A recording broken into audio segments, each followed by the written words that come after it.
D0222053. Di sini saya sebagai guru.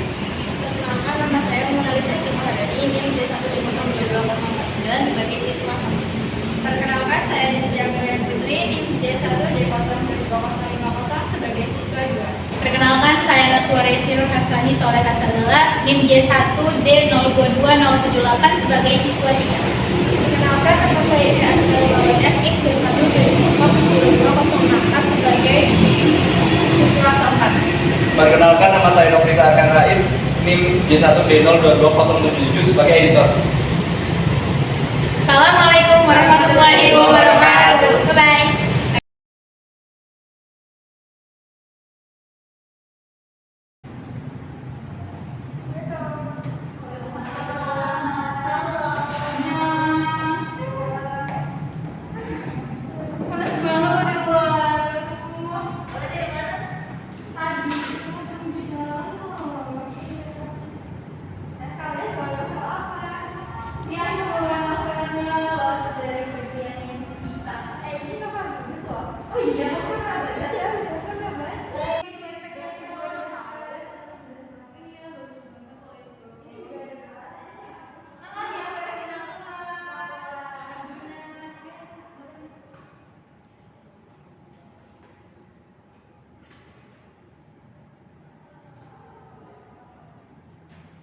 Selamat pagi anak-anak. Assalamualaikum warahmatullahi wabarakatuh.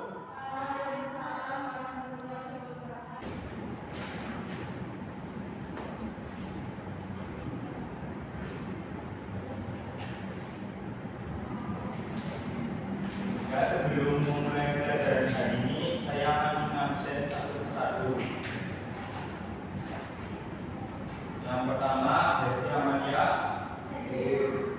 Yang kedua, Indah Azhara. Monalisa Desti. Yang terakhir, Transparensi. Oke. Ya, dalam pembelajaran pagi hari ini, materi yang akan kita pelajari adalah gambar. Sebelum memulai pembelajaran, sebelumnya saya akan men-share materi melalui grup WA. Tolong disimak ya, sebentar.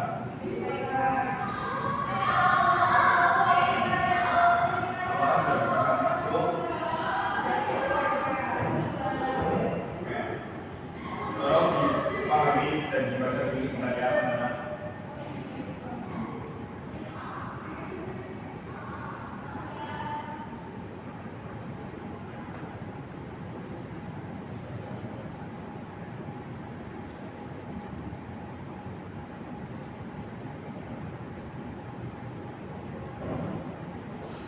Dari apa yang sudah kalian baca, apakah sudah mengerti apa itu novel?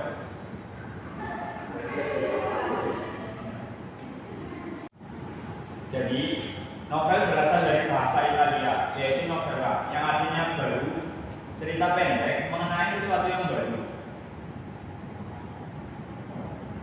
Novel adalah suatu bentuk karya sastra yang berbentuk prosa yang mempunyai unsur-unsur intrinsik dan ekstrinsik.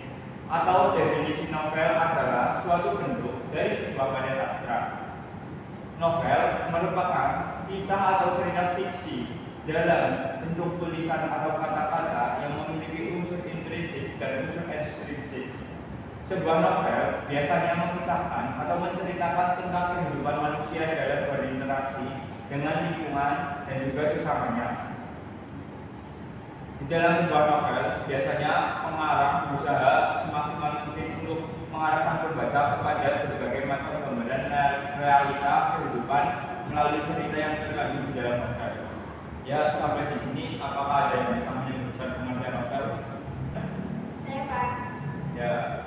Jadi menurut saya, novel adalah suatu bentuk karya sastra yang berbentuk prosa yang mempunyai unsur-unsur intrinsik dan ekstrinsik. Sebuah novel biasanya mengisahkan atau menceritakan tentang kehidupan manusia dalam berinteraksi dengan lingkungan dan juga sesamanya.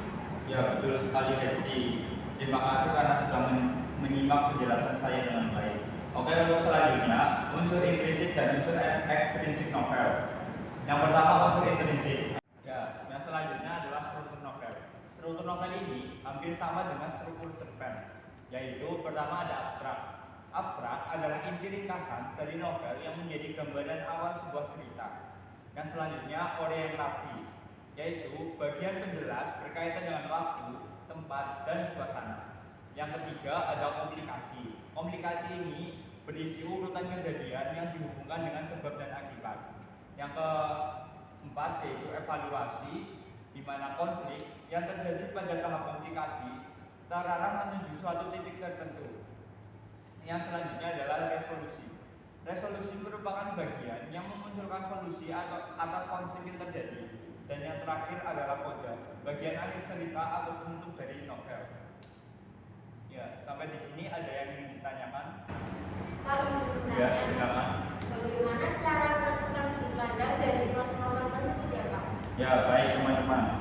Untuk menentukan sudut pandang dari sebuah novel, kita dapat melihat dari mana cara penulis menempatkan dirinya dalam tokoh tersebut.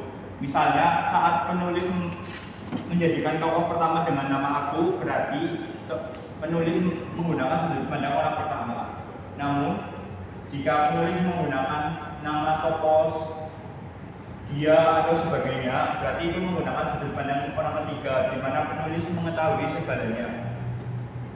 Ya, mungkin kalian bisa melihat dari novel yang kalian bawa, sudut pandang orang keberapa yang dipakai oleh penulis novel yang kalian bawa. Bisa tolong bacakan satu atau dua kalimatnya? Bisa Pak. Ya, silakan. Kisah ini tentang Jim yang sejak kecil akan percaya bahwa setiap kehidupan ditakdirkan memiliki satu cinta sejati. Menurut saya dari penjelasan Kakak, ini menggunakan sudut pandang orang ketiga karena penulis menempatkan dirinya di luar cerita dan menggunakan nama tokoh dalam cerita tersebut. Apakah betul Pak? Ya, sudah betul. Terima kasih. Silakan Bu Indah, apakah bisa memberikan contoh lain? Novel yang saya baca menggunakan sudut pandang orang pertama karena novel ini menggunakan catatan di aku. Apakah sudah benar Pak? Ya, sudah benar. Ya, jika begitu, mari kita lanjutkan ke materi yang selanjutnya. Yang selanjutnya, unsur ekstrinsi novel, yaitu pertama, biografi dan latar belakang penulis. Baik itu latar belakang pendidikannya, latar belakang lingkungan, keluarga, tempat tinggal, dan lain sebagainya. Yang kedua, kisah di balik layar.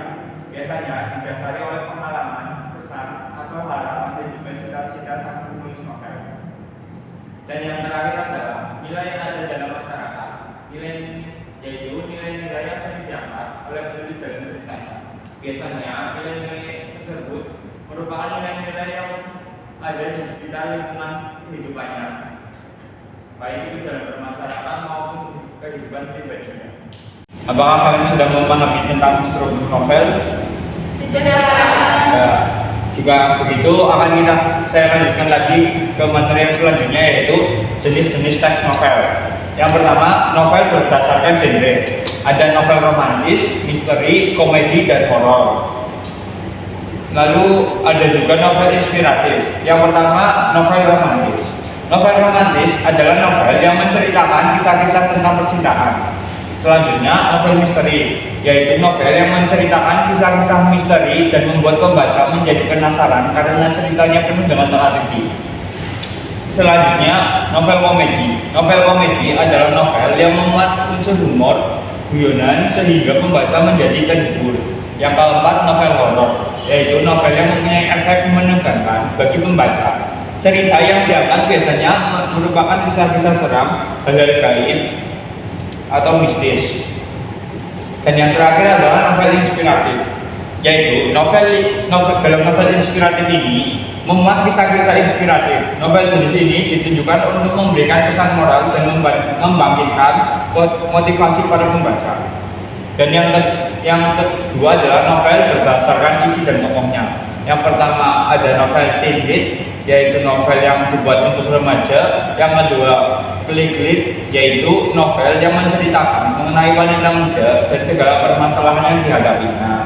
Yang ketiga ada novel song lit, novel yang dibuat dari sebuah lagu atau musik. Dan yang terakhir adalah novel berdasarkan kebenaran cerita. Ada novel fiksi dan non-fiksi. Novel fiksi adalah novel yang berisi tentang hal fiktif atau khayalan saja. Sedangkan novel non-fiksi adalah novel yang menceritakan mengenai kejadian nyata dari kisah sejarah ataupun pengalaman pribadi seseorang. Bagaimana anak-anak? Apakah bisa dipahami? Ya Allah bisa. Sampai di sini ada yang ingin ditanyakan? Saya Pak. Ya, silakan Indah. Saya sering mendengar istilah dengan open ending itu gimana ya Pak? Oh iya, open ending adalah jadi penutup cerita yang tidak selesai alias menggantung. Biasanya pembaca merasa seolah-olah ceritanya terjadi begitu saja. Open ending akan menyisakan banyak hal yang mengganjal di benak pembaca. Jadi itu bisa juga dijadikan menjadi salah satu masuk dalam genre novel misteri karena membuat pembacanya penasaran. Seperti itu. Apakah bisa dipahami? Bisa Pak. Makasih. Cukup sekian, kurang lebihnya mohon maaf. Saya akhiri pertemuan pembelajaran kali ini. Wassalamualaikum warahmatullahi wabarakatuh. Waalaikumsalam warahmatullahi wabarakatuh. Terima kasih Pak. Maaf. Ya, sama-sama. Sampai jumpa minggu depan. Baik, Pak.